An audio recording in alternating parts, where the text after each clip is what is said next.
Why do you think Prince Harry and Andrew didn't wear military uniforms to the Queen's funeral? Queen Elizabeth's funeral had many members of the royal family wearing military uniforms. In fact, most of the Queen's children did. King Charles, Princess Anne, Prince Edward, and even her grandson Prince William. But everyone noticed that Prince Harry and the disgraced Prince Andrew simply wore dark suits instead. So why is that? Well, Buckingham Palace has a reason for everything, and this is because only working members of the royal family who hold military rank are allowed to wear military uniforms to events, even the Queen's funeral. It sounds harsh, but if you lose the title, you lose the uniform. The world was shocked when Prince Harry lost his 3 honorary military titles after he and Meghan stepped back from their senior royal roles in March of 2020. It's easy to forget that Harry actually served in the British Army for a decade and was deployed to Afghanistan twice, because not only is military service permitted for members of the royal family, it's actually expected of the highest ranking men, which is a tradition that dates back centuries and continues to this day. Throughout their lives, the younger generation of the royals have tried to find their place in the world we live in now, while trying to abide by the rigid traditions of the monarchy. But it's pretty clear that the two brothers, William and Harry, both have a completely different approach to this.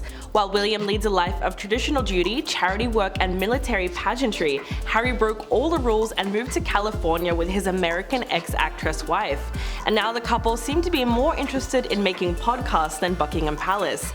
Harry has also been quite comfortable publicly criticizing his family, and he seems to have a lot of beef with his dad, King Charles, in particular. Not too long ago, he went on Dak Shepard's Armchair Expert podcast and claimed that his father handed down a cycle of genetic pain and suffering to him, which is why he left.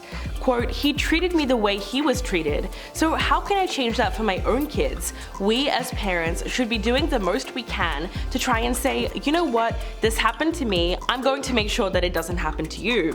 He then went on to describe his life as a royal as a mixture between the Truman Show and being in a zoo. As for Prince Andrew, where do you even start? He earned his military uniform by spending 22 years in the Royal Navy, even serving as a helicopter pilot in the Falklands War in 1982.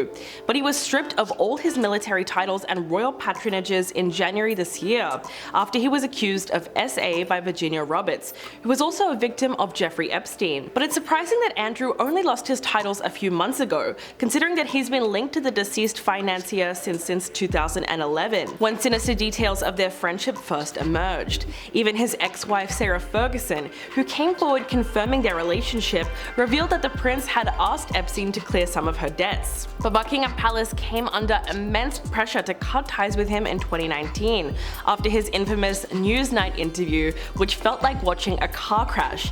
The reporter brought up Virginia's allegations against him from the night of the incident, which included very specific details about how Andrew could not stop profusely sweating while they were together. But the prince tried to poke holes in her story and said, "I didn't sweat at the time because I had suffered what I would describe as an overdose of adrenaline in the Falklands War, and it was almost impossible for me to sweat." And yes, he really said that. Since then, the royal family have tried to distance themselves from Andrew and keep him away from public life as much as possible. Although he seems to have gotten off the hook legally, his reputation is completely tarnished to a point that it will never recover. So the fact that he was even allowed to join in the procession was mind-blowing. But what do you think? Should Prince Harry and Prince Andrew be allowed to wear their military uniforms again? Let me know in the comments below, and I'll catch you in the next video.